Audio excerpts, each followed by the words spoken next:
And could you talk a little bit about the government jobs program that was being implemented for the first time in pretty much US history? So with the CCC and then eventually the WPA.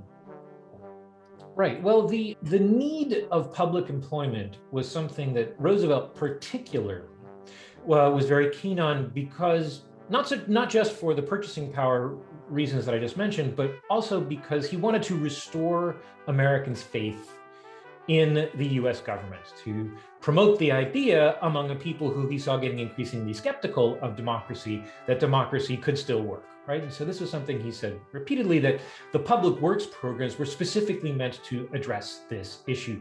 If you employ someone directly, right, you create an intimate relationship between them and their government. So you therefore show them that as they work for the government, so the government works for them.